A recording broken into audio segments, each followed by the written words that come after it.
asalaamualeykum wa rahmatullah wa barakaatuhu. Gannaaw bi ñu sante suñu borom du julli si yonent bi sallallahu alayhi wa sallam mi ñu may ñu fekkeeti université du Ramadan bi ñun nag fii bu ñu fi ñëwee suñu xel ak suñu xalaat yëpp day jublu ci kenn mooy Serigne Cheikh Al Maktoum. yenn yàlla yokk leeram, yàlla jàppale ñu xalaatam ak xelam di continuer du ñuy dundal. Invitation bi pour man dafa wane rek fëddali kóllëre, ndaxte tey duguleet mooy kóllëre bu dox suñu diggante ñu ak yéen. suñu waxee kóllëre nag fokk suñu xel dem ci kenn mooy borom bonekaare bi, ni ko Mbay doon de waxee ni du ko jengal du ko wengal, mu symbolise pour ñun valeur fondamentale mooy le sens de la droiture et de la rectitude. bu may tàmbali nag ki may jëkk nuyu moo di seen responsable bi moral muy Mouhamadou Moustapha Sy, di ko ndokkeel di ko féliciter ci xel bu rafet bi nga xam ni dugg na tey ci histoire, parce que université du Ramadan faaw niñ koy waxee ñi fi nar ñëw ëllëg duñu mën a xalaat Sénégal te jaaruñu fi. ñu koy remercier di leen remercier ci li ngeen ñu boole ci lii, parce que du lu ndaw. di nuyu nag ñëpp ñi ñuy seetaan, di baalu àq ñëpp di baalu àq ñëpp, di ñaanal Ramadan mubarak jullit yëpp ak képp ku fi yeewoo. tey nag waxtaan bi ñu war a waxtaane dafa jëm ci famille ak naka la ñuy tabaxaate société sénégalaise. mu ñëw nag ci jamono bu spécifique mooy coronavirus. thème bi sax biñ ma ko waxee ni woon naa est-ce que amaat naa lu bees lu ma ciy wax, ndax dama ko traité waat ko. fi ma ci jëkk waxtaane fii ci Sénégal mooy université Ramadan 2013. lu indi woon wax jooju fekk na waxtaane nañ ko feneen Istanbul ak yeneen réew. dafa fekk dañu def benn étude bu ñu wan ni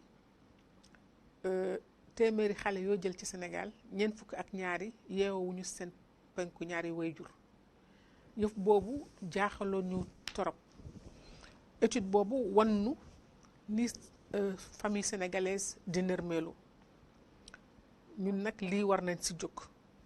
jàngat bi lim ñu jëkk wan moo di société sénégalaise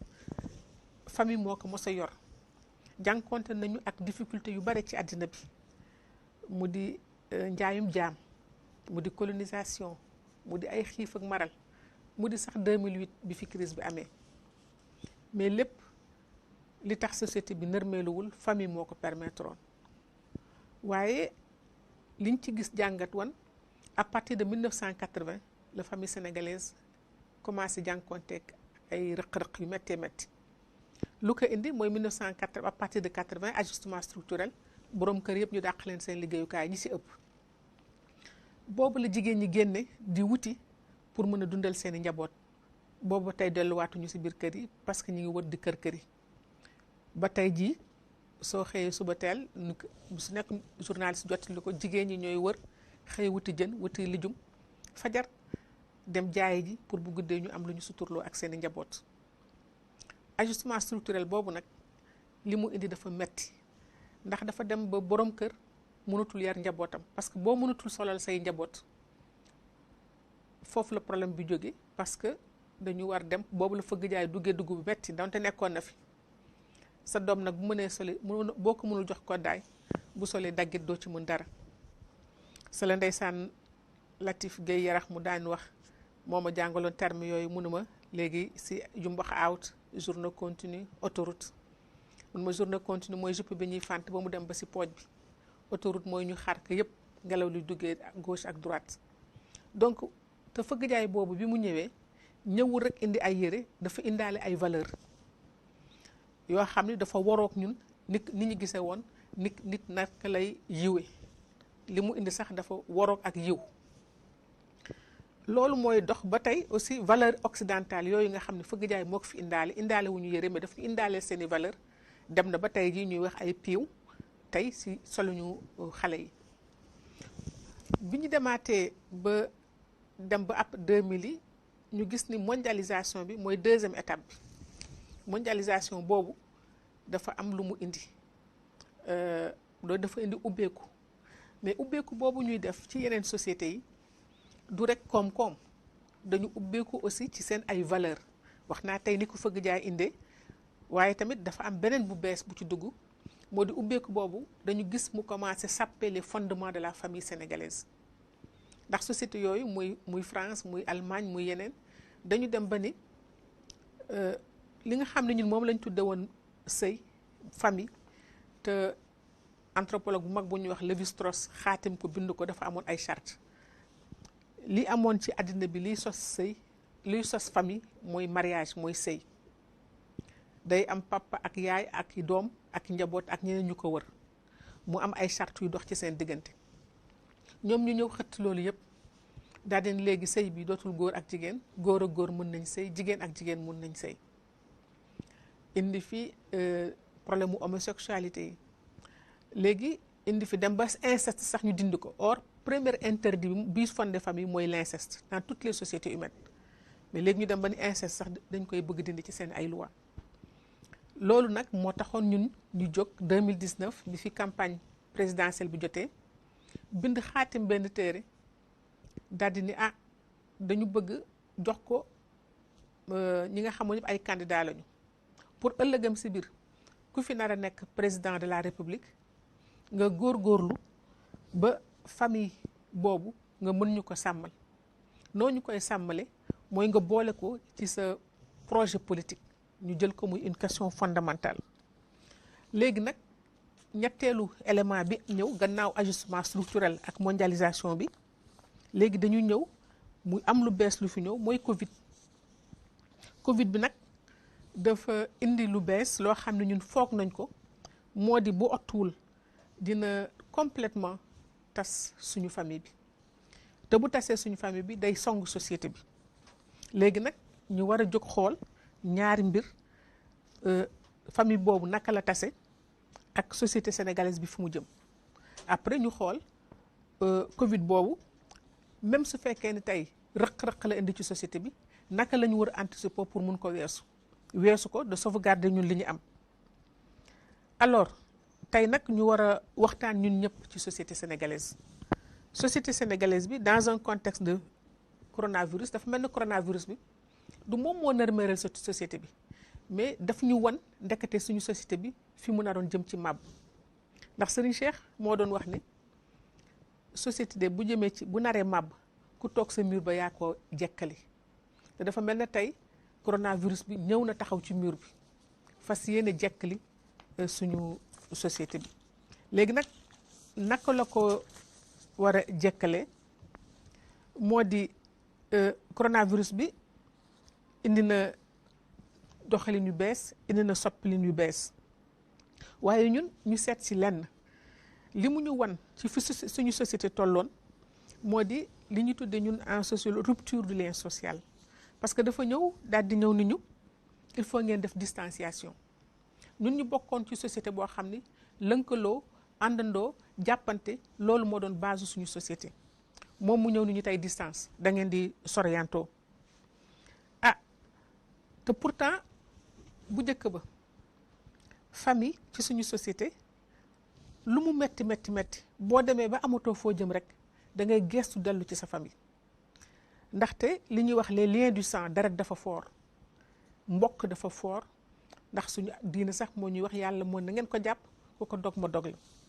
gëm boobu ñu gëm ni mbokk dafa fort gëm boobu ñu gëm deret taxoon na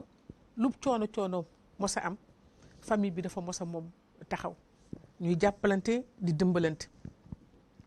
waaye léegi bi coronavirus bi ñëwee ñun am na jàngat buñ ci am dëgg la nit ñi jóg nañu jéem a jàppalante parce que solidarité bi moom gis nañ que premier acte bi ñu am mooy réflexe bi ñu am parce que loolu mooy refléter leen mooy askanu Sénégal moo di ñu jóg jàppalante ko ku sonn mais bu fekkee coronavirus bi daf fi nar a sax bu boobaa il faut que ñu taxawaat xalaat parce que bu boobaa ku nekk di nga dellu ci sa bopp. bu ottuwul coronavirus bi daf ñuy jëlee ci une société collectiviste où l'individu amul sens que bu fekkee rek dafa jokk fenn nar ñu indil société boo xam ne ku nekk bopp sa bopp la nar a doon, ku nekk sa bopp nga nar a tal. parce que corona bi kat ni muy tasee nit ñi mooy tey ku nekk yaa ngi moytu sa morom, muy ci biti muy même ci biir famille bi ku nekk yaa ngi moytu sa morom. léegi yamul rek ci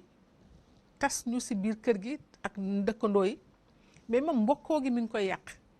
mbokkoo gi mi ngi koy yàq ndaxte foofu maa ngi koy jëlee ci li ñu seetlu tey ci Sorrento bi mu ñu defal ak ñi nga xam ne nekkuñu fi, mooy ni ñuy wax immigré yi. immigré bi muy jóg li ko taxoon a jóg moo doon dog boobu gàcc, suqali famille bi nga xam ne dañu nekkoon ci ay jafe-jafe, ñu nawoon torop seen ay liggéey. waaye corona bi mu ñëwee nit ñi instinct animal bi moo jóg de li ñuy wax de sauvegarde, jiitaluñu xel. am ñuy taxaw déjà ni ñoom ñoo ko fi dugal, ñu commencé xaar di leen joxoñ réseaux sociaux yi di leen wax muy lu metti. mais li gën a metti du sax loolu peut-être instinct bu njëkk la woon, moo di naka la état bi jóge xëy ni ban néew dootuñu ko indi di ko rob fii ci Sénégal. muy wax ju diis, muy wax ju jafe, parce que le rapport à la mort, parce que ñun dund ak dee espèce auparavant la rek. loolu moo tax say néew dafa am relation booy am ak ñoom. li ñu lay wax lu kenn ku nekk kenn bëggul dee, waaye kenn rek nga d'accord mu mujj la àddina mooy say njaboot pour ñu lay ñaanal. du sax le fait que ñu bañ leen suul fii, ñoom li ñu tiit moo di biñ leen waxee dañ leen di lakk, parce que loolu dafa àndul ak suñu ngëm-ngëm, dafa àndul ak suñu yëg-yëg ak suñuy aada. ñu gérer ko de manière très difficile, parce que bu ñu toogoon waxtaane ak ni leen, parce que situation bi ñu nekk angoisse moo am, ku nekk da nga nekk ci jàq. dafa am nu ñu war a waxee ak yow ba delloo si la, lu mënut ñàkk ñu xam ne lii mënut ñàkk, waaye niñ ko gérer dafa poser problème bi mu poser man damay nekk ci réseau yi nga xam ne migration yi ñu ngi ci. ma ci nuyuwaale waa rajo Allo Dakar, dama leen di déglu tout le temps, ñu nekk États-Unis, nekk Finlande, nekk Australie, nekk Europe, nekk fu nekk. li ma sentir mooy rancœur, parce que dama ragal bis bu coronavirus bu jógee fii buñ ci jógul teel mu fexe ba sentiment boobu ñooñu amoon, dimbal bi ñu daan dimbal nit ñi, parce que dañ daan dimbal ñëpp, di dimbal seen i waajur, di dimbali ñeneen, est-ce que ndimbal boobu du wàññeeku. te pourtant nee ñu ñoom liñ fiy indi boobu xaajee budget Sénégal ñett war na ko mat benn, war na bu matul nekk ceer war la mat kaar. kon li fa corona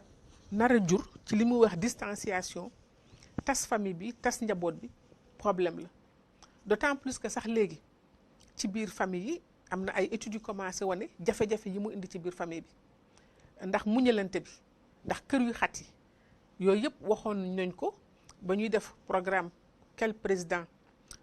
pour la famille sénégalaise, génne woon nañu problème promiscuité ci jëye yi muy jër ci réew mi. mais avec pour corona bi am na ñu wane ni indi na ay jafe-jafe, parce que violence bi day continuer. am na ñoo xam dañuy xat xol duñ ko mën a muñ, donte am na njaboot yoo xam dafa leen tax ñu toogaat xamaat seen njaboot, parce que daawuñu leen gis, mais bu fekkee fu xat-xat am la ma nga fay indi ay jafe-jafe. kon vraiment corona bi mbas la, musiba la sul nekk. mais yamul rek ci indi problème ak famille bi ci biir, yamul rek ci tas société boobu, parce que famille bi bu tasee rek société bi tas. corona bi dafa indi benn diggante bi nga xam ne moo amoon entre pouvoir ak population yi ak société yi, il faut que boobu ñu mën ko xoolaat. ndaxte bi corona ñëwee dafa mel ne opportunité la woon pour may président bi mu gën a suudewu ak population sénégalaise. mu jéem ko nag, jéem ko ci taxawaay yi mu taxaw, ci vivre yi ñu wax dañ koy joxe, waaye en même temps loolu gestion wu marché du vivre yooyu dafa fi indi ay jiixi jaax yu bare. parce que Sénégalais yi xamoon nañu ñu dëng am nañ comme ni mu amee ci société bu nekk, xamoon nañu njublang am na comme ni mu amee société bu nekk, xamoon nañu am na ñu bëgg di jaar ci kaw nit ñi comme ni ñu koy waxee mais gëmuñu woon ni fii nga xam ni kenn xamul di nga si mucc di nga dund ak di nga dee dana am ñoo xam ni li leen intéressé rek mooy naka la ñu amee loolu muy lu metti Sénégalais yi torop mais en même temps ñu jëppi ñu bare ni ñu politiser affaire bi da ngay gis ñoo xam ne dañuy dem di yóbbu ay ndimbal mais dañ ciy def seeni photo fii nga xam ne tey ñëpp a waroon bokk booloo kenn xoolul ban waaso laa bokk ban xeet laa bokk ban dëkk laa bokk lu dul boole suñuy am dimbali ñëpp ñu am loo xam ne ñu ngi cee wutee ndam loolu dafa wane ni Sénégal am na lu bare lu ñu for seetaat si jikko yi léegi nag liñ ciy ragal mooy naka la population yi di réagir li ñu gis ñun moo di résistance passive résistance passive ak désobéissance bi ñuy gis dafa war am ñaari njàngat société boo gis dafay am ñoo xam ni c'est des marginaux lu ñu def dañ koy contester loolu am na mais ampleur ba la ñuy xool li ñu tuddee indiscipline ñun nee nañu est-ce que réellement indiscipline la dañuy laajte ndaxte même personne yooyu ñu naan dañuy indiscipliné dañuy yarudiku ñooñu bu ñu toogee ci seen kanamu sëriñ ak lu leen sëriñ digal dañ koy def ñooy les personnes les plus disciplinées kon bu boobaa ñu jéem a jàngat lu tax sénégalais boobu di comporter wu de cette manière sénégalais bi en fait naw na kilifa diineem parce que xëy na la muy xaar ci moom gis na ko waaye kilifa politique am bi am na lu mu koy reprocher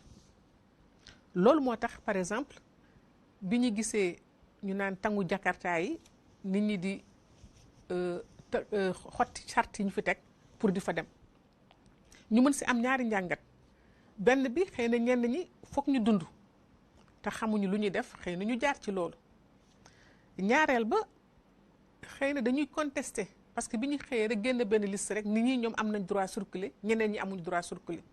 sans expliquer population bi lu tax population bi ni mu koy gisee mooy ñi féete kaw rek ñi ñu tàmm di gis ñooñu ñoom la ñu jël teg leen lu xew ñoom ñu jox leen ba si saxit si séddale dund bi li ñu gis rek mooy ñi ñu jëloon def leen sa dialogue national ba rek ñooñu leen jëlaat nee nañu syndicat lañu ñeneen ñu politique lañu nee nañu et cetera ñu jël leen def leen moo tax wax naa si benn conférence ni moonte de bu ñu jëloon amul yaakaar teg ko fa bi ma koy wax du rek butaat comme ni ñuy wax si français mais amul yaakaar dafa ni quelqu'un boo xam ne dafa nit koo xam ne ci peuple bi la génne ñëpp xam ne dafa jub ndax policier la boo xam ne mosul nangu corruption ba ñëpp xam ko kon mbas mi bu ñëwee problème bi ni ñu koy gérer du rek ñi féete kaw ñoo koy gérer du rek ay ministre la ay député dañu war xool aussi ñi nga xam ne ci biir askan bi lañ soqeekoo ñoom ñu gis seen bopp sa ña ñu wax naan ña ngi leen toogal ci commission boobu loolu kon référentiel lu diggante état bi ak population yi dañ ko war a seetaat bu baax tey boo seetloo bu ñu ñëwee di ñu jox information dafa ñu montrer li may wax ni coronavirus dafa wane les limites de notre système de notre modèle qu'il soit social économique et politique modèle politique bi c'est une organisation administrative bi c'est une gestion bureaucratique bi nga xam ne tubaab bee ñu ko bàyyiloon nga xam ni chef yi ñoo féete ci kaw ordre la ñu joxe nit ñi obéir mais du ñu dem jële ji aussi ci xalaatu ñi nga xam ne ñoo féete ci suuf ñu war a ko xoolaat bu baax parce que tey bi ñuy doog a commencé gis nañu ni ñuy joxe information yi naa ñu nangami nit ñoo dee nangami nit ñoo def nangam muy information bu am importance mais bu continuer di yàgg nit ñi dootuñu ko dégloo noonu parce que ñun li ñu seetlu mooy ci biir réseaux sociaux yi ci biir ay wax yi population yaa ngi wax seen ay position am na parfois nu ñu koy waxee xëy na ñàkk kersa la mais gouvernement bi dafa war jël ay borom xalaatkat ñu jàngat loolu di génn ci réseaux sociaux yi nga xam ne mooy xalaatu population bi bu ko defee ñu xam ban réponse lañ ciy indi parce que yooyu ñuy wax ci biir réseaux sociaux yi doo koy dégloo xol da nga koy dégloo xel parfois am na si yoo xam ne da ngay ñëw dalal seen xel ne leen demeewul nii li ñuy wax fake news nga xam ne dañuy wax yi nekkul dëgg ci biir internet bi parce que internet dëgg nga ci ak safaan ba yëpp nga ci la ci dul dëgg nga seggaat ko delloo si waat population parce que tey population bi lu dalal xelam la soxla dëgg la war nga ko wax lii la ni nga koy moytoo loolu yëpp lu ko indi mooy gestion bureaucratique bi nga xam ne ci tubaab bi lañ ko tàmme te ñun arbre à palabre lañ xam donte dootuñu dellu ci arbre à palabre waaye lu mu tekki mooy ku nekk bokk ci penc mi rek dañ lay jox sa cër boo waree wax nga wax ko. léegi nag population bi sentiment boobu mu am ni dafa am 2 poids 2 mesures fokk mu indi des réactions négatives. léegi mooy défiance moo di tey sa njiit wax la nga defe neneen défiance du rek taxaw si ŋàññu ko mais si sa wax si sa jëfin da nga koy xam. xale bi nga yónni sax mu yéexlu xam nga ni xale bi sawarul ci li nga ko wax. donc il faut que population bi jéemaat ñu fexewaat naka la ñu mënaat am confiance ci suñu autorités yi, naka la ñuy amaat confiance d'abord ci suñu bopp. Parce que risque de perte de confiance ci institutions yi dañ ko war a anticiper du lu fës torop mais ñun ci suñu ay jàngat gis nañ ni loolu mooy li nga xam ni mi ngi yoot. léegi nag Covid bi li mu wane moo di société bi fi ndóol gi toll parce que tey nee nañu dañuy joxe ay dund ni 1 million de ménages lañ koy joxe mais problème bi mu indi ci biir quartier yi moo di pratiquement ñëpp ni dañuy am parce que état bi dafa ciblé ay nit ñi ñoo ndóol ma ngi ko ciblé ci li agence nationale de statistique bi daan wane ci ndóol yi mais li ñuy wax intervention en situation de crise bokkul ak situation normale mënuloo jël référentiel yu situation normale ba ni yow yaa ngi koy def ci situation de crise bi parce que léegi kat li ñu gis moo di dafa am de nouvelles vulnérabilités ñoo xam ni par exemple ñi nga xam ni chaque jour dañ doon xëy di góorgóorlu tey buñ ko amatul ñoom léegi dugg nañ complètement ci ndóol gi ñooñu naka lañ leen di def am na ñoo xam ni dañu ndóol mais ñamewuñu wanewu donc yëf yi dafa laaj ñu xoolaat suñu orientation ak suñu ay choix mais malgré tout suñu xoolee ci coronavirus bi ni naa leen société bi dafa commencé woon di décomposer wu lu yàgg ba ñu gis ko d'abord ci famille bi gis jeexitit bi ci biir nit ñi ci seen biir ay relation léegi nag ñu seet ni coronavirus bi waruñu ko jiiñ lépp dañu xam ne lu fi nekkoon la woon ñu dellu ci li Serigne Cheikh waxoon société bu buy maabu ki taxaw ci miir ba yaa ko jekkali xëy na corona dafa ñëw pour jekkali en tout cas li fi nekkoon mbaa mu accélérer li nga xam ni moo fi nekk. léegi ñu xool li ñu war a gëstu léegi mu nar a doon lu grave ci suñu société mooy li ñu tuddee fracture sociale donte du moom moo ko fi def nag daf ko fi fekk certainement mais dafa mel na seetu soo seetoo da ngay gis sa bopp. kon Covid bi daf ñu permettre ñu gis suñu bopp gis ni suñu société bi dafa rëq-rëq yi yàgg na waaye tey li mu fese dafa ëpp moo di société boo xam ni nit ñi ci njub lañ leen yaroon léegi ñu gis nit ñi di njublaan nit ci yërmande lañ leen yaroon nit ñi gis léegi ku nekk ku jóg jaar ci sa kaw moroom ñu gis société boo xam ni ci yar la ñëpp amoon ñu gis ni léegi boo gisee réseaux sociaux yi nit ñaa ngi saaga nit ñaa ngi wax loolu yëpp li koy indi moo di rupture système social bi mu refléter ci mentalu nit ñi parce que nit ki tamit li ngay xalaat dafay bokk ak li ngay dund parce que nit ki daan wax dafa yaru dafa am dañ ko yaroon dañ ko tegoon ci yoon xëy na ana ñaka yaroon ba taxoon mu mel noonu yooyu yëpp daañ ciy dellu si lu taxoon suñu société bi baaxoon bu njëkk ba pare mu xëy suba rek bëgg jëm fi mu jëm tey loolu moo tax ñu yaakaar ni dañu war a anticiper war a ñu xool rek ba Covid bi jeex parce que Covid bi kenn xamu nan na ko fi yàlla teel a jële mais dara wóoruñu ndax ay weer la fiy durer ndax ay année la fiy durer li wóor boobu moo wóor mooy Covid bi bu jeexee beneen Sénégal moo fi am si beneen Sénégal boobu nag la ñu war a ñun jéem pour xool seet ban tabaxin lañ koy def loolu moo tax anticipation dafa baax parce que booy jiite ay nit il faut nga am gis-gis bu sore il faut nga am xalaat bu kawe loolu mooy tax nga war a mën jiitu en tout cas ñi nga xam ni yow yaa leen yor loolu mooy indi vrai leadership daañu wax ci leadership donc tey dañu war a xoolaat naka la ñuy tabaxewaat société sénégalaise pour anticiper ci rëq-rëq yi nga xam ni Covid bi donte indiwu ko fi en tout cas yaatal na ko dañuy wax fracture bi soriyanto bi Covid bi dafa ko fi nar a yaatal société boo gis nag ay étape la rek lii fi am tey du lu bees de lu yàlla teg la ci suñu kaw waaye dina am jamono yoo xam ne bu ñu xoolee suñu histoire suñu société àggoon na ci ay situation yoo xam dafa màbboon mais ñu jógaat ñu jógaat bu ci mujj bi yàggul 19e siècle bii la bi fi tubaab yi ñëwee mais lan mooy tax société bi fii mu toll ñu mën cee génn mooy ñun li ñu tudd ci tubaab fabriquer paradigme bu bees su ma nee paradigme nag mën naa ko nataale benn mën naa jëm si Hajj Malik dafa daan wel borom parasol bi xam nga parasol naat lay seetlu waaye parapluie taw bee ko tax a jóg mais bokkuñu seen jëmukaay kii moytu naaj ak kii seelu taw seeni xalaat ak seeni gis-gis du doon benn donc paradigme mu di ay règles yoo xam ni dañ koy tëral nga xam ni comme li ñuy wax rek benn carré boo xam ni yow ci biir la fa nekk da ngay gis doo gis leneen am na tamit beneen borom xam-xam muy Cheikh Mouhidine Samba Diallo bi fi génn àddina bu yàggul ñu koy jaali i mbokkam Sañ Bambara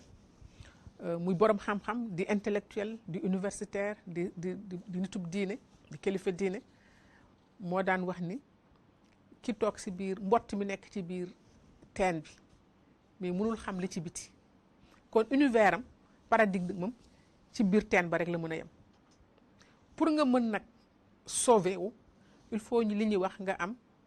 une fenêtre sur le futur opportunité nga mën a ubbi sa xalaat ba mën a dékku bosu ñeneen parce que problème bi fi am moo di bu fekkee yow da nga tënku rek ci yow ni nga gisee àddina ak ni nga xamee àddina mooy sa paradigme boo aktuwul di nga suux te suuxal na société yu bare bare ma joxe si rek benn exemple moo di montre suisse ñëpp xamoon nañ fii montre suisse waaye tey yow montre boobu ngay takk montre bi may takk jotewul dara ak montre suisse montre pile quartz la ndaxte montre suisse 1967 80% wu marché bi bénéfice yëpp moom moo ko yoroon pourtant montre bi ko daaneel ci biir ay atelier lañ ko defee ouvrier ya fa nekkee ñoo inventé montre yi ñuy takk tey quartz mais ba ñu demee woon ko seen patron yi dañ leen sànn kii fale ni leen topp leen nale parce que pour ñoom àddina mënul am beneen montre bu dul montre bi loolu moo doon seen gëm-gëm ñu inventé woon loolu ba pare sax comme ñoom seen ay ouvrier ko defal mais protégé wuñ ko sax wutal ko brevet ouvrier yi ñooñu ko inventé woon benn foire am fa ñu exposé américains yi ñëw fa ñoom sey ko ak japonais daal di daaneel définitivement montre suisse ba ñu mujjee ba ci ay 10% wu paaru marché bi lañu am def naa léegi sax war na gën a néew loolu pour wane lan mooy paradigme c'est-à-dire yow sa ngëm-ngëm fi nga toog sa carré bi nga toog sa biir teen boobu nga toog yow yaakaar nga ne leneen amatul ci àddina mbott moomu nekk ci biir teenam bi Cheikh Mouhidine Samba Diallo di wax moom mënul xam lu xew feneen kon loolu moo tax bu fekkee ni da ngay jiite bu fekkee ni da ngay yore ay nit bu fekkee yow mënoo comprendre am esprit d'ouverture pour jóge feneen da nga nar a daaneel ñu bare gis nga ñëpp dañu dégg fii ñu naan Galilée 16e siècle ba mu xëyee di wax ni jant bi suuf si mooy tourner nit ñi gëmuñu ko woon parce que pour ñoom lee lañ gëmoon jant bi la xuloo boobu tax ñu naroon ko fa rey mu ni pat waaye bi àddina demee bay dox moo mujj am dëgg moo tax il faut que nit ñi mën a di ubbeeku tey di su ma la waxoon yow nañ def course 110 kilomètres da nga naan ma kii dafa dof du dëgg ndaxte 110 kilomètres si oto lañ ko xamuñu ko si nit moonte dafa am benn xeet boo xam ne ñu nga Mexique ñu tuddee Tambacourang ñoom dañuy daw rek ñoom daw 110 kilomètres mook naan ndox lañ yemale ndax seen diine moo leen ko sant ñoom dañuy topp ci paleen yi di daw foo jig di leen daw mais sénégalais moom xam nañu daw 10 kilomètres si corniche bi def ay jogging mais gëmul ni course 110 kilomètres am na parce que foofu la seen àddina yem kon paradigme mooy ku nekk yow fii sa àddina yem sa àddina nag fi mu yem tekkiwu ni loolu mooy àddina fokk nga jéem wax ak ñeneen ñi seet ak ñeneen ñi li ñuy def alors ñi ngay xam ne nag ñooy màbbal sa paradigme boobu nga sa ngëm-ngëm boobu ña koy def comme li ñuy wax mooy ceux qui n'ont rien à perdre qui n'ont rien investi. par exemple boo gisee système politique Sénégal ni mu mel tey wala système de gouvernance bi bis buy màbb ñi koy màbbal mooy ñi nga xam ne ils n'ont rien investi dans le système. ils viennent toujours des périphéries noonu la mouvement révolutionnaire di jóge mai 68 noonu la jóge mouvement libération des femmes noonu la jóge mooy xam ñu boolewuñu leen woon sa àll ba lañ jóge ñu teg leen fale mais doo leen gis parce que sa paradigme comme yow si yaa ngi si sa biir teen bi rek doo xam ne yow si biti li xew ci yeneen teen bi xamuloo ko li wër teen bi. mais li ñu gëm moo di Covid bi donte problème la mën nañ ci génn ndax dañ ci mos a génn nag te buñ ci yaakaar boobu ñu yaakaar ni dañ ciy génn moo ñuy gëmloo ni après Covid un autre Sénégal sera possible boo xam ne acteur bu nekk di nga am sa responsabilité te li ñu yaakaar moo di ñi nga xam ne gëmuñu loolu mën a nekk nañ bàyyi ñi gëm doxal ba ñu mën fi taxawal Sénégal bu bees ndaxte après Covid bi fokk ñu xalaataat naka la ñu def ba dundal suñu bopp parce que tey bu dee ñun si ceeb bi lañ ko wëkk te ceeb bi nee nañu dañ koy jënd ji bitim réew dawliñ bu ñu jënd ji bitim réew te bitim réew nee nañu léegi jaayatuñu kenn donte garab yi ñu doon fajoo sax nee nañu dootuñu ko jaayati yenn garab yi xëy na Covid bi donte problème la dafa ñuy delloo ci suñu bopp ba ñu jéem xeex ba mën yoral suñu bopp Covid bi tamit dina tax ñu jéem a xoolaat naka la ñuy àndewaate parce que bu fekkee dañu bëgg jël yoon ku nekk jël sa yoon rek duñ ci génn ba mukk il faut que ñu delluwaat xool naka la ñuy reconstruire encore les nouvelles solidarités foog ñu àndaat mais yan charte yu bees la ñuy taxaw pour solidarité yooyu di taxaw refondation société bi nag ñun am nañ ci gis-gis parce que nee nañu c'est pas la première fois société sénégalaise dama nërmeelu xëy na ya sore yi xamuñu ko mais bi nga xam ni moo mujjoon xam nañ ko mooy 19e siècle lan moo xawoon 19e siècle moo di colonisation bi moo fi ñëw tas suñu réew yi fi amoon yépp muy waalo muy jolof muy kayoor muy bawol muy siin muy saalum lépp mu tasaare ko daal di ñëw taxawal yoonu boppam nërmeel la ñu amoon ak la ñu gëmoon yépp mais lan moo ñu ci génne ce sont les intellectuels du 19e siècle ñan ñooy intellectuels du 19e siècle yooyu mooy ñoom Seydi Hadj Malick ñoom Ahmadou Bamba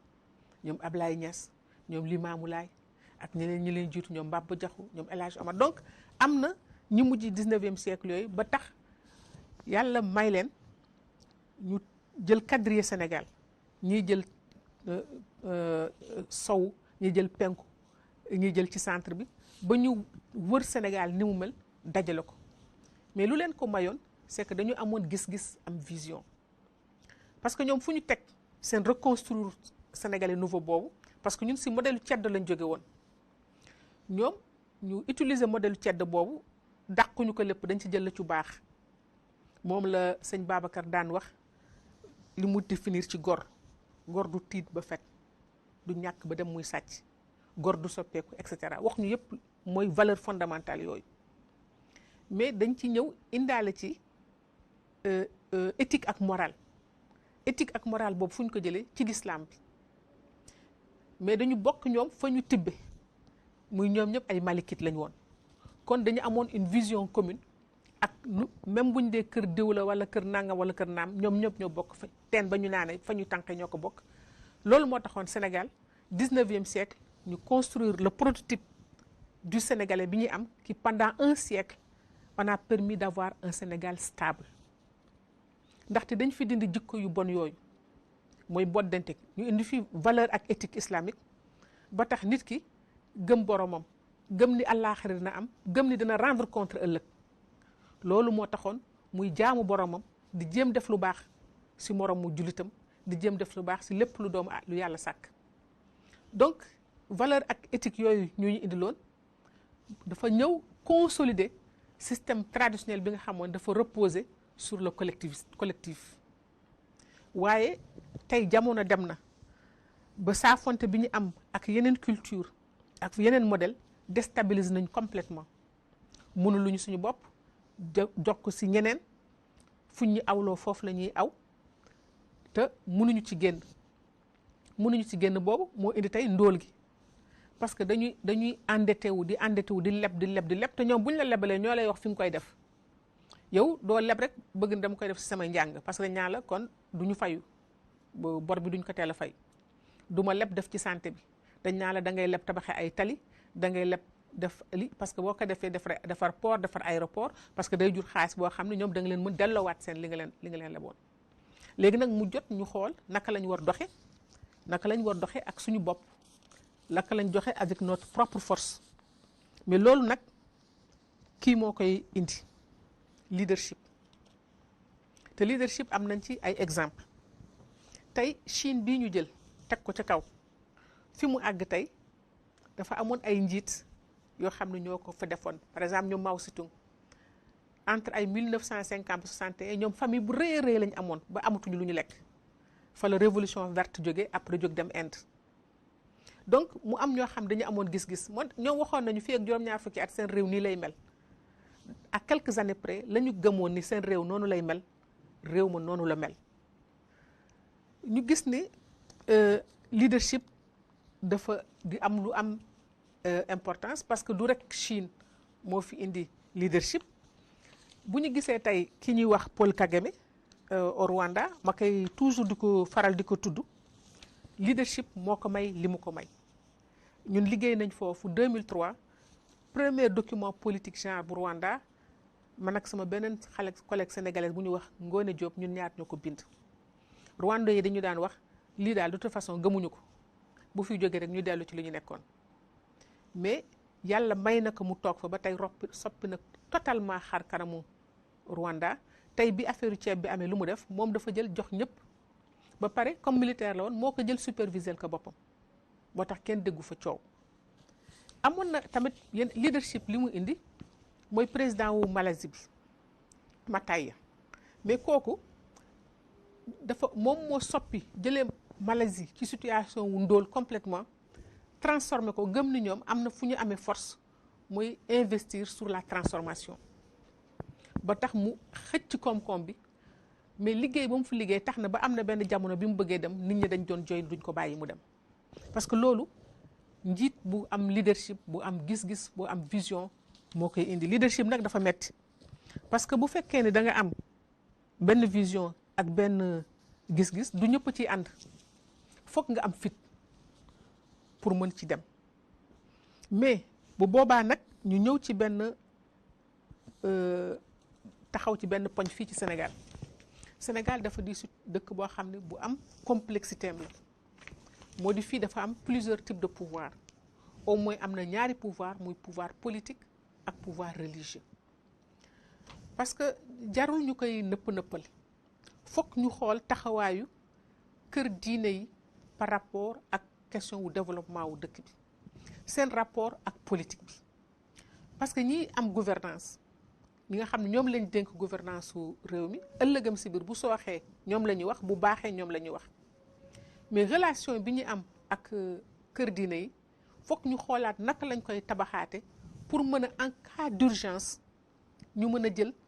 solution bi nga xam ni moo gën parce que politique bi moom ni mu gisee kër diine bi moo di mën na ko xañ postam soit si ñaan yàlla parce que yàlla may na ko soit parce que am na ay nit yu ànd ak moom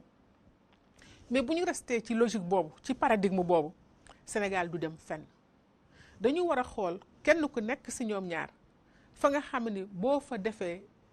sa waar ñun ñëpp ñooy jëm kanam Sénégal booloo kon laaj na bu lii paasee kër diine yi ak nguur gi toogaat pour ñu xool ku nekk lan mooy sa cër ak lan nga fa war a mën a def parce que bu dul loolu ñoom ña ngay ragal parce que am na lu ñu leen di tiite te pourtant kër diine yi ñoom tamit xëy na gisewuñ ko sax noonu parce que li may wax tàng bi fi ñoom sëñ Babacar nekkee Babacar Sy ak tàng bi fi ñoom sëñ Fallou nekkee gis nañ niñ doon liggéeyee ak autorités yi yoo xam ni collaboration boo xam ni askan bi def si gisoon njëriñam gis ci boppam bu baax. kon bu ñu nax suñu bopp réalité daf fi am mooy boobu mais naka lañ koy jéem a tàggate ba ëllëgam ci biir ñun ñëpp ñu am ci njëriñ. parce que bu dul loolu bu société bi nërmeeloo mais ñun ñëpp ay nërmeelu kër diine ba kër politique ba ñëpp ciy ànd. parce que Covid bi dafa laajoon une autre approche parce que lu wéy na ba pare li des moo di jéemaat seet li ñu dëngbal ci suñu kanam naka la ñuy def ba mën fa àgg. léegi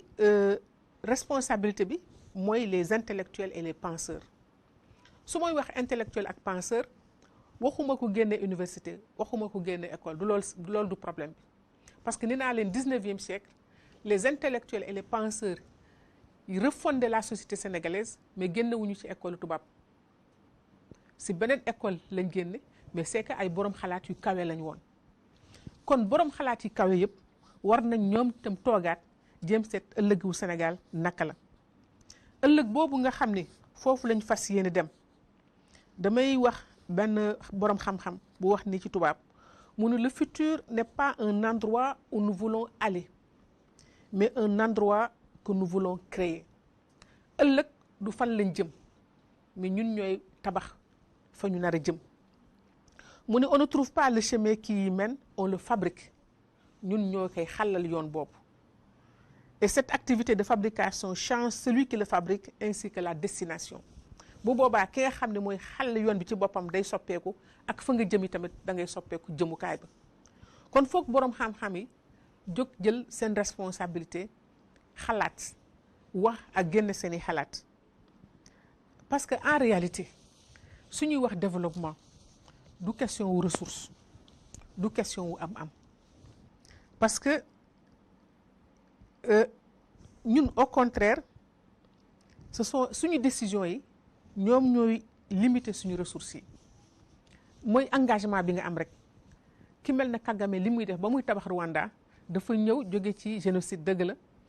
mais réew ma dara nekku fa woon mais xalaatam ak gis-gisam ak vision moo tax mu àgg fu mu jëm ba mu ñëwee gis ni amul ku ko jàppale première chose mooy dundal ña fa nekkoon mooy mbay mi moo doon préoccupation mu jël góor ñi dawoon nañu parce que bu crise amee en général góor ñi dañuy dem parce que ñoo gën a woyof jigéen dafay am njaboot mooy toppatoo mag yi dañuy toog góor ñi dañuy dem wuti ji feneen jigéen ñaa fa desoon mu jël suuf si jox leen donc bu ñuy wax modèle Rwanda jigéen ñi nañ fa taxawee c'est sur le pragmatisme la que président ba fondé defu ko rek si neexaayu bakkanam looloo tax mu teg sa ay yeneen i jéego ba def tegal réew moo xam ne ñuy njëwul njublan foofu kenn du fa sàcc boo sànni woon tey sa calpe may caricaturer 3 heures du matin mu réer boo dellu see suba di nga ko fa fekk ñoom ñoo la koy waxee noonu parce que bis bu ñu xamee ne yaa ko def yow mu dootoo gisi biti kon buñ nee mënuñu jubbanti Sénégal mën nañ ko jubbanti ça dépend du type de leadership bi nga xam ni moom la ñu soxla pour arriver ci loolu léegi nag Serigne Cheikh dafa waxoon nañ moytu toll foo xam ne taalibe yi ñooy ëpp sëriñ si am na ci kër diine ndax ku jóg ber sa daara mais rawatina nag ci politique bi ku jóg ber sa daara parce que wax ji foofu laa ko tëggee gisee ko tey fi ñu toll ci Sénégal rien ne justifie que ñuy am loolu yëpp nga xam ne day tënk président de la République bi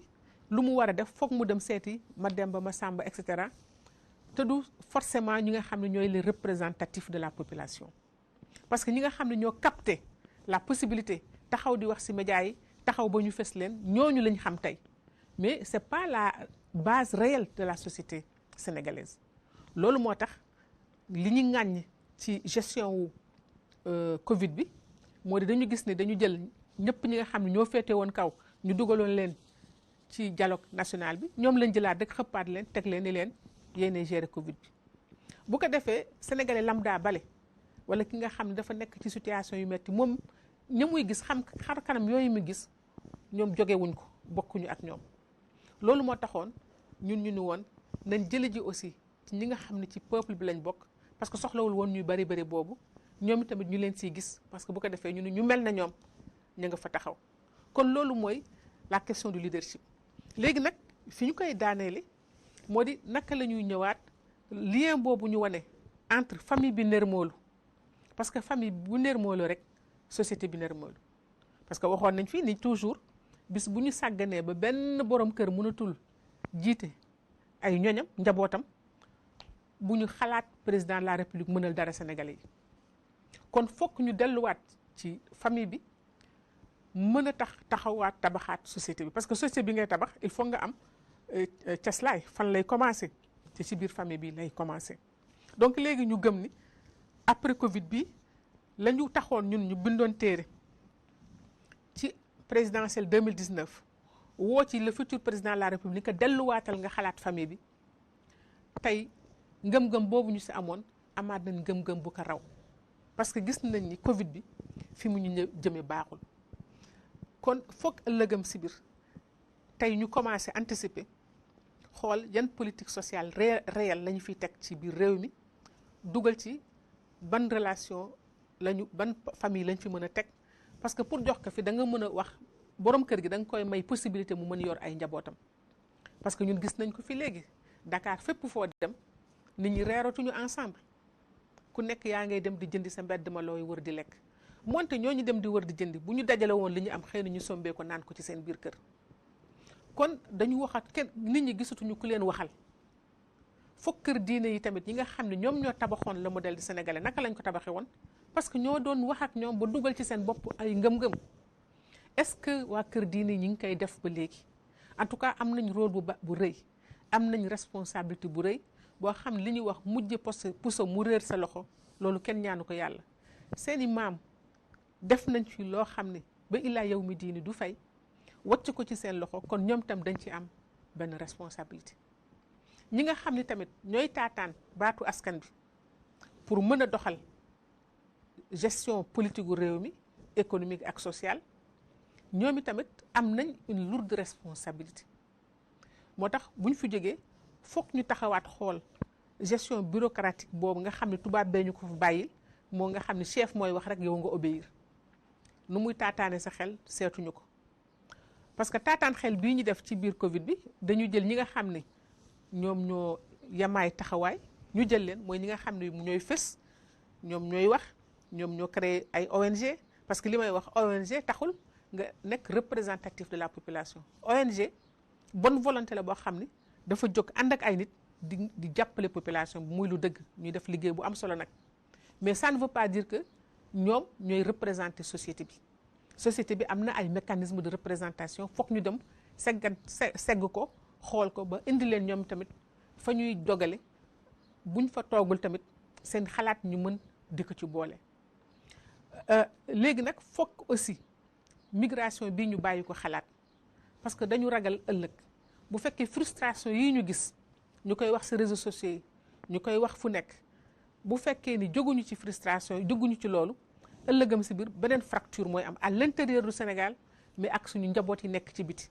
te suñu njaboot yooyu kay compté nañ bu baax ci ñoom pour ñu jàppale gaw ma ni daañu toog ba kenn dootu jàppale kenn ku nekk di nga jàppale say waajur yi la juróon mais est-ce que di nga jàppale ñeneen ñi est-ce que dina la ko jaralati donc foofu la wax ci tollu tey ñu yaakaar ni ñi ñuy déglu war nañ xam ni il est possible tey ñu construire un Sénégalais boo xam ni Senghor doon waxee enraciné dans sa culture mais ouvert sur l'extérieur te may tëje ni prototype boobu pour man sëñ Babacar moo ko représenté woon pour man parce que dafa jàng di liggéey ci administration bi mais terewu ko mu yore tarixa bi ki fi mujj génn tey tamit di sëñ Mouhidine Samba Diallo bu sëñ Bambara moom tam universitaire la woon xalif la si xaadriya yore tarixa fa mu ko war a yore kon il est bien possible que ñu mën a yor sénégalais bi nga xam ne il est ouvert sur l'extérieur parce que li ma leen di wax sànq bi ma commencé di leen wax affaire paradigme ba nga xam ne li ko gën a mën a mandargaal mooy teen boobu sëñ Samba Diallo doon wax il faut que nga indi une fenêtre sur le futur mënuloo toog rek ni tey yow sa gis-gis sa xalaat sa li nga gëm sa ngëm-ngëm loolu rek mooy àddina soo ko defee bu ottuwul di nga mabb ni yenn société yu bari mabbi kon li ñu ciy génnewaat moo di toujours ñu laisser la chance au futur moo di il faut nga am benn prox ndol bu lay may ngay gis lu ñëwagul, ngay gis lu sore. D'ailleurs moom la suñu aada yi di wax, mag dina toog ci taatu garab di gis lu sore fu xaleel toog ci kaw garab du ko gis. Donc soo amul cette capacité de prospective, d'ouverture vers le futur, bu ottuwul di nga ci des. Te coronavirus bi dañ ko war a daan. Naka lañ koy daane wan ko ni ko mënul tas suñu société. Donc loolu suñu nga xam ni seen xel ci loolu lu màcc, temps yi am na liggéey yu bare lu ci génn. ñu mel na li ñu wax groupe bi ñuy wax RASA, le rapport alternatif sur l'Afrique nga xam ne Samir Ramine moo ko fi tegoon. Bari na ay xeltukat yu bare Sénégal ci discipline yu bare, ku nekk tey yaa ngi gëstu ci sa wàll, ci sa fànn, pour ëllëgam si biir ñu mën teg ci loxo ñi yor réew mi ak ñeneen ñi ko soxla ban jàngat lañ def ci suñu société bi tey ak lan moo ciy pexe pour que ëllëg ñu mën a continuer li nga xam ne moo defoon la force du Sénégal, mooy le collectivisme, mooy une société soudée mais basée sur des valeurs, sur éthique ak morale religieuse, mais basée aussi sur les valeurs traditionnelles, mooy valeuru jom, valeuru kersa, valeuru bëgg nit, mais aussi ak ni nga xam ne noonu la ko diine bi jàngale te nga xam ne waroowul. Donc foog ñu ba pare nag ñu bàyyi xel ni addina bii ñu jëm tey, addina bi dafa nar a soppeeku, parce que ku nekk léegi yaa ngay dellu di seetaat sa bopp. Mais dellu seetaat seen bopp boobu taxul ne dañuy tëju de, dañuy jéem a seetaat naka lañ ñu gën mën a noote, peut-être que di gën a jongal la circulation des biens, ñëw di jël suñu ay matières premières, ñëw di jël suñu ay produits, mais di tere suñu ay nit ñi di fa dem. Mën na am coronavirus bi sax tax ba li ñu bëggoon wàññi yenn forme migration yi ñu ne tey dañ koy wàññi, mu jox leen buntey porox ndol, parce que ñoom dañ ciy gis opportunité gën tabaxaat seen réew. Kon ñun tamit nañ ci gis naka la ñu war mun def ba fàggandiku si li nar ñëw ëllëg, ba pare anticiper si ñooñu ñoom tamit naka lañ nar doxale seen àddina, bu ko defee ñun tamit ñu xam naka la ñu doxale suñu àddina. Li ma ciy mujj wax rek moo di dellu di gërëm di sant bu baax, di remercier waa université Ramadan, parce que lii ngeen di def noonu la du tey, ça fait plus de 20 ans ngeen koy def, parce que bokk ngeen si ñi nga xam ni xam nañ ni il faut anticiper sur le futur, il faut société si xam-xam lañ koy lal. Loolu rek moo fi mos a am, parce que ñoom Hadj Malick, ñoom sëñ Bamba, ñeneen ñëpp c'était des érudits, c'était des hommes de science, donte nit ñi xamuñu bu baax ñoom li ñu jàng ak fi ñu ko sukkandiku. Jeexaloon nañ presque téere yëpp, parce que dañ doon wër àddina réewoo réew di taataani fu xam-xam nekk, ba jël ko ñoom taxañ ko léegi mooñaale ko nag si ñun li ñu nekk. Ñun loolu moo ñu manqué aujourd'hui, am à la fois ñoo xam ne am nañ capacité, am les connaissances ouvertes sur le monde, mais avec une maîtrise de notre société. Xëy na kenn nit du ko mën, mais bu ñu boolee suñu doolee ñun ñëpp daañ ko mën. Kon nag ñu yemale ko foofu rek, di gërëm ak di sant ñëpp ñi nga xam ne tey ñi ngi ñu doon seetaan. Asalaamualeykum wa rahmatullah wa barakaatu.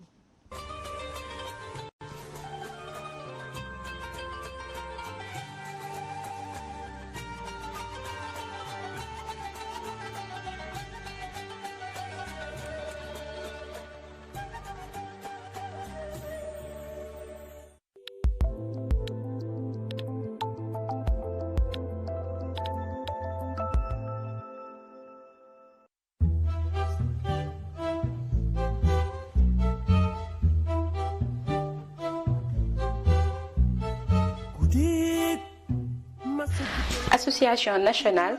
ñoo leen di woo.